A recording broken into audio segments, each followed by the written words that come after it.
कृष्ण महाराज जी, मैं एक प्रश्न पूछना चाहता हूँ।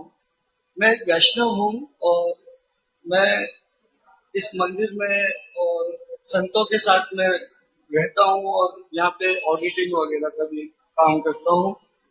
और इस मंदिर में भी मैं इंटरनल ऑडिटर हूँ। मैं चार्टर्ड अकाउंटेंट हूँ बाय प्रोफेशन। मेरे मन में एक प्रश्न है कि वैष्णव धर्म में अपनाते हुए, गृहस्थी में रहते हुए, मैंने जब देखा कि राग द्वेष से मुझे दूर आना चाहिए, मोह से दूर आना चाहिए, तो मैंने मंदिर की शरण ली। और यहाँ मंदिर में आता हूँ तो मेरा विश्वास कई बार डगमगा जाता है ये देखकर कि मंदिर में भी जो संत वगैरह हैं, जब उनमें मैं देखता हूँ कि उनमें भी राग द्वेष चल रहा है, तो ऐसी परिस्थिति में मुझे क्या करना चाहिए?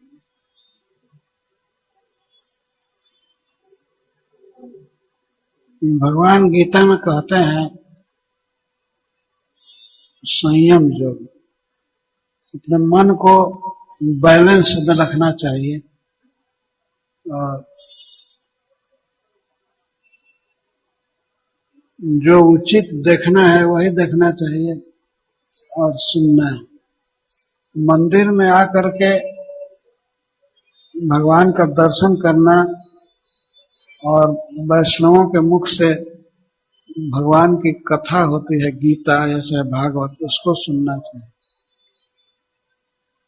और बहुत वार्ता नहीं सुननी चाहिए और देखना भी नहीं चाहिए। नहीं तो प्रकृति के 3 गुण हैं और ये बड़े बलवान हैं, ये प्रभाव सब पर डालते रहते हैं। तो कभी कभी भक्त पर भी प्रभाव डाल देते हैं, तो उस समय उसका आचरण, उसकी बोली कुछ भिन्न हो जाती है, कभी कभी रजोगुणी, कभी तमोगुणी। तो उस पर ध्यान नहीं देना चाहिए।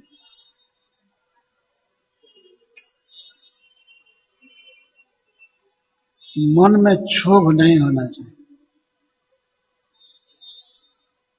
शांति रखनी चाहिए और जिस भाव से मंदिर आते हैं उस भाव की रक्षा होनी चाहिए।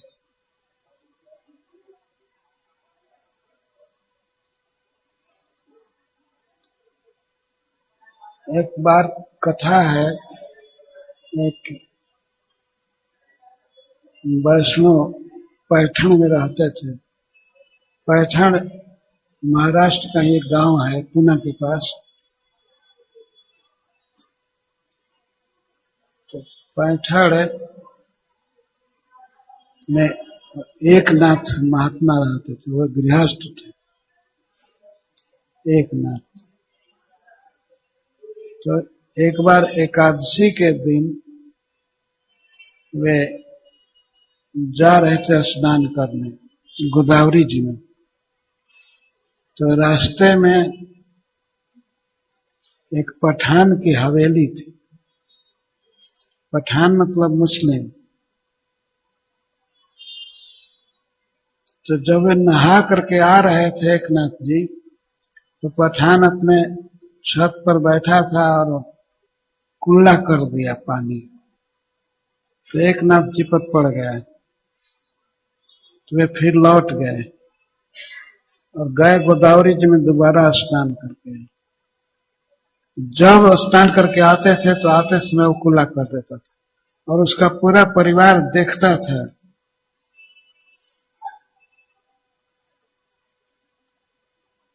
तो उसकी स्त्री पूछी, कही कि ऐसा क्यों करते हैं, बेचारे को क्यों थूकते हैं? तो कहा कि मैं ये देख रहा हूं कि इस काफिर को क्रोध क्यों नहीं आ रहा है। मैं हैरान इसलिए हूं, मैं इस पर इतना कुल्ला किया, वो कुल्ला लगभग 108 बार पहुंच गया और 108 बार एकनाथ महाराज गए गोदावरी जी में स्नान करके आए। अंत में अंत में उस शैतान की पशुता हार गई, उसकी सठता हार गई और वो अंत में सोचने लगा कि इसको थोड़ा भी क्रोध नहीं है। वो उतर गया कोठा से और अंत में आते समय एकनाथ जी के चरण में गिरा, मेरा अपराध क्षमा कर दीजिए, मैं बहुत पाप किया, आप पर थूक दिया, कुल्ला किया। तो एकनाथ जी ने कहा कि इससे क्या हुआ, आपने तो मेरा उपकार किया ना, आप हमको ऐसा अवसर दिए कि 108 बार मैं नहाया, तो आपने तो पुण्य का काम किया है। तो एकनाथ महाराज उस व्यक्ति में देख रहे थे और सही वो सच्चे भाव से बोल रहे थे कि मैं उसके कारण 108 स्नान किया और एक बार भी ऊपर देखा नहीं और कहा नहीं कि ये क्या कर रहे हो, इतना तक नहीं कहा। मन पर क्षोभ नहीं हुआ, मन में उसको अनुचित नहीं माने कि भगवान की यही इच्छा थी और जाकर स्नान कर आते थे। 108 बार स्नान किए गिन करके, क्योंकि वो 108 बार खुला किया। वो तो उसका स्वभाव ही था, वो तो करेगा ही, उसके लिए वही शोभा की बात है।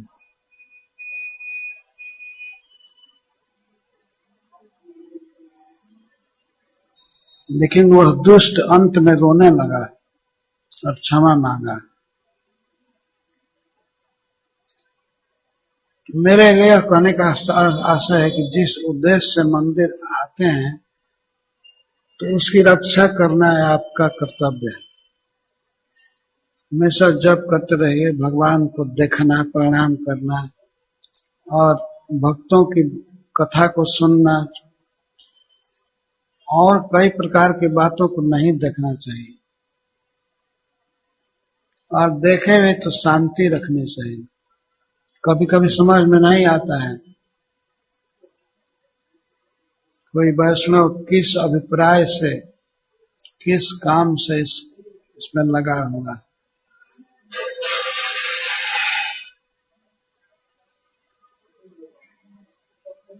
लेकिन वैष्णवों में जो राग और द्वेष होता है वह न्यूनाधिक रूप से कृष्ण भक्ति के कारण होता है। जैसे हनुमान जी लंका में गए और इतना क्रोध हुआ कि वे लंका को जलाने लगे, बहुत क्रोध में थे।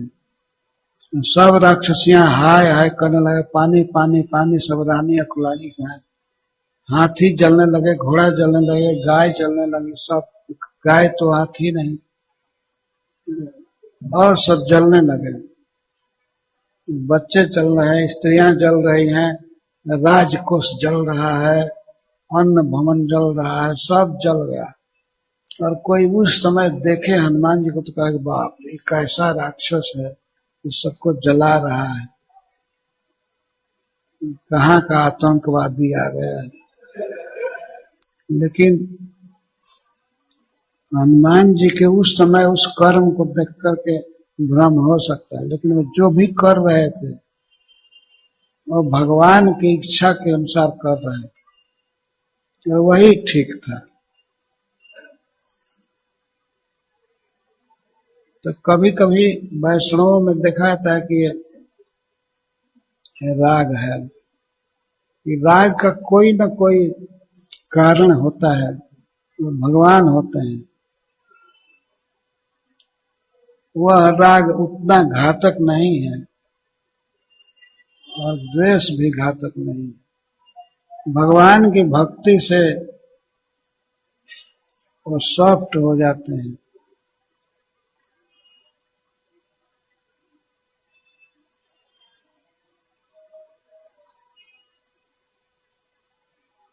तो भक्तों के प्रति भाव का पोषण करना चाहिए, ये अपना कर्तव्य है।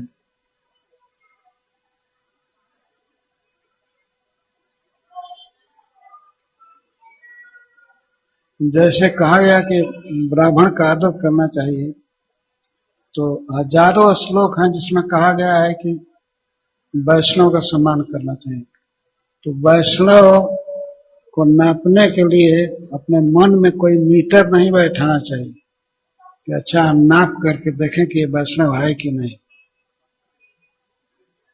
एक सामान्य धारणा के अनुसार भगवान की भक्ति कर रहा है, नाम जप कर रहा है, प्रणाम कर रहा है, तो वैष्णव है। और हमारे लिए वो सत्कार का पात्र है। कभी दुर्भावना नहीं करनी चाहिए। दुर्भावना करनी है तो यहाँ बॉलीवुड वालों के साथ कीजिए, सिनेमा वालों के साथ दुर्भावना कीजिए, इससे दुर्वासना का प्रचार होता है। या हत्या करने वाले जो दुष्ट हैं उनके प्रति होना चाहिए, भक्तों के प्रति नहीं। उनके अन्य दोष गुण चिंतन मस्तत्व, अगर कुछ मान्यत दोष है, गुण है या द्वेष है, राग है, तो उसे इग्नोर करना चाहिए।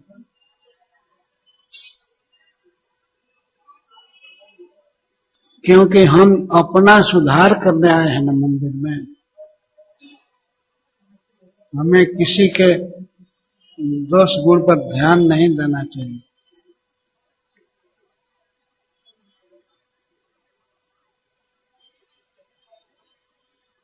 वैष्णव क्रिया मुद्रा विज्ञ ना बुझाए।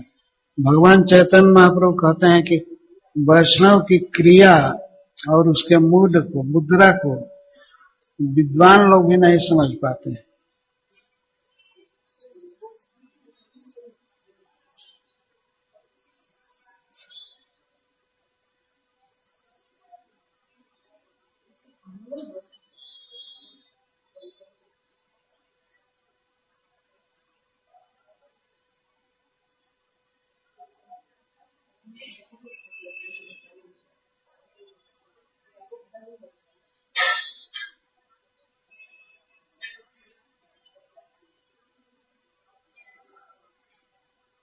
ये मैं सबके लिए कह रहा हूं, अपने लिए भी कह रहा हूं कि अपने को शुद्ध रखना है तो दूसरे का दोष गुण आवे नहीं, दूसरे के दोष गुण का एक ग्राहक न बने मन।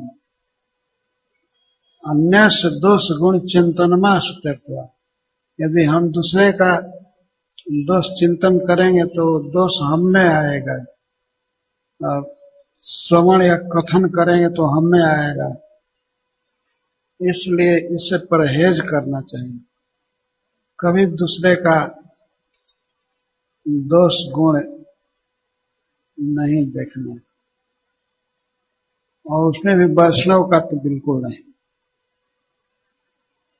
भगवान का भक्त है तो उसकी संभाल भगवान करते हैं। वैष्णव कितना भाग्यवान है।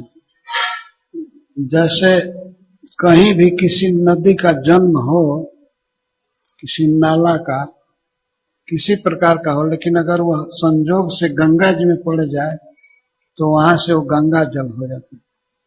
तो इसी तरह से वैष्णव कोई महाराष्ट्र में, कोई यूपी में, कोई कहाँ जन्म लिया, कोई किसी कुल में, कोई किसी कुल में, कोई ब्राह्मण में, कोई क्षत्रिय में, कोई वैश्य में, कोई शूद्र में, लेकिन जब भक्ति के गंगा में आया, भगवान कृष्ण से संबंध हुआ, तो वैष्णव हो गया।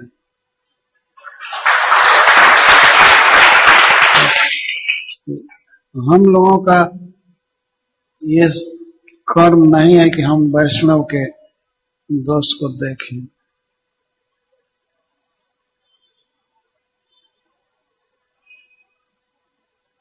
अगर कभी मन चला जाता है, दिखाई देता है कि इसमें ये दोष गुण है, तो मन को समझा करके हटाना चाहिए। और भक्तों को भी सावधान होना चाहिए कि हम आदर्श हैं, हम भक्ति कर रहे हैं तो हमें ऐसे दोष नहीं होना चाहिए जो दूसरे लोग उससे बुरा प्रभाव लें। उनको लगे ठीक से अनुभव हो कि हाँ भगवान के भक्त ऐसे होते हैं। जब आए तो भगवान की भक्ति में लगे रहे भक्त लोग, सांसारिक वार्ता में नहीं।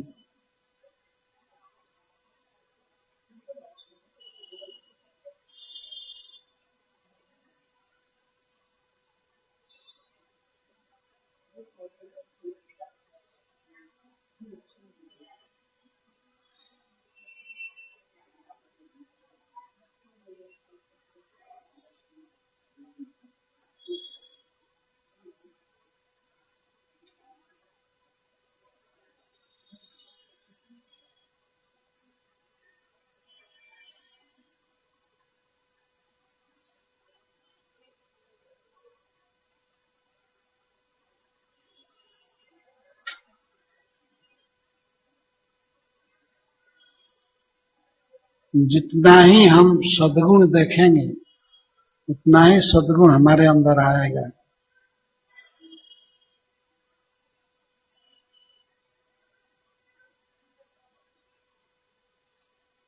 भगवान दत्तात्रेय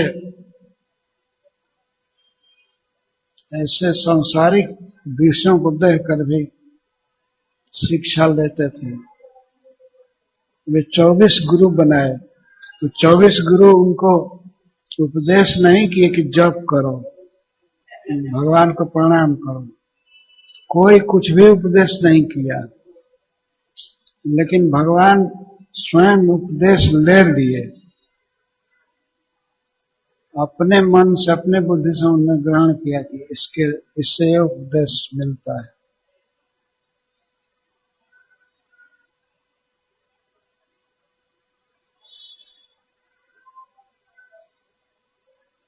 आपका प्रश्न कई लोगों का प्रश्न है, मैं इस प्रश्न का स्वागत करता हूं, लेकिन आपके हित के लिए, अपने हित के लिए, सबके हित के लिए कह रहा हूं कि हमें दोषों का संग्राहक नहीं होना चाहिए।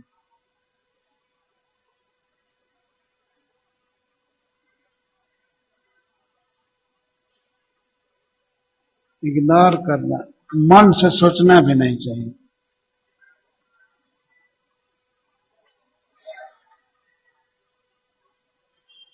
आपका कहना भी अच्छा है कि वास्तव में भक्तों के जीवन में ये चीजें नहीं होनी चाहिए जो सांसारिक लोगों में देखी जाती है, राग द्वेष।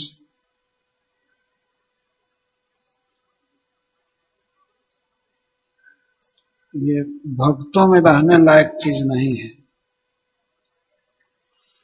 क्योंकि उनको तो भगवत गीता पढ़ने को मिल रही है, सुनने को मिल रही है, भगवान के उपदेश सुनने को मिल रहे हैं,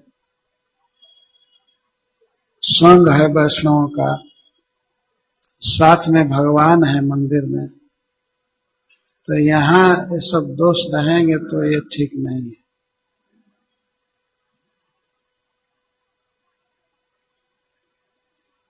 अच्छा, हरे कृष्ण।